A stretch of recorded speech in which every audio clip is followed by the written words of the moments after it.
ভাই শোনেন, এইভাবে খুন খারাপি বন্ধ করেন। আপনারা পরিবেশ রক্ষার নামে গাছ লাগানোর কথা বলে এইভাবে ছোট ছোট চারা গাছগুলোকে যেভাবে হত্যা করতেছেন বা ধ্বংস করতেছেন, সেটা মোটেও ঠিক করতেছেন না। এখন আপনারা জিজ্ঞাসা করতে পারেন যে আপনারা কিভাবে এই চারাগুলোকে ধ্বংস করতেছেন।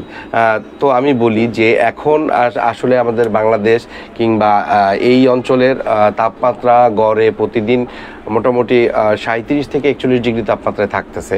এই পরিবেশটা আসলে গাছ লাগানোর জন্য উপযুক্ত পরিবেশ নয়।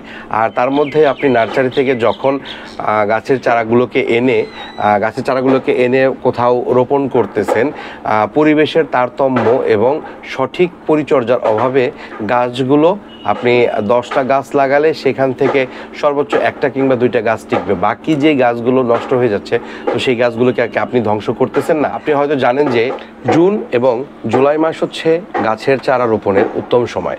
সে সময় পরিবেশে বৃষ্টি, তাপমাত্রা এবং আলো ও বাতাসের পরিমাণ সঠিকভাবে থাকায় গাছের চারাগুলো সঠিকভাবে বেড়ে ওঠে।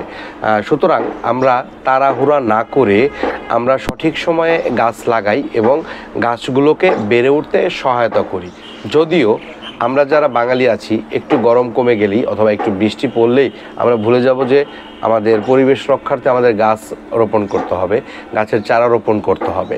সুতরাং একটু গরম পড়লে আমরা ভুলে না গিয়ে একটু বৃষ্টি শুরু হলে জুন জুলাইয়ের দিকে আমরা সঠিক নিয়মে গাছের চারা রোপণ করি। আরেকটি বিষয়, আমরা এই বছর যে গাছগুলো লাগাবো সেই গাছগুলো আমাদের পরিবেশ রক্ষার কাজে আসতে আসতে মোটামুটি অনেক দিন সময় লেগে যাবে।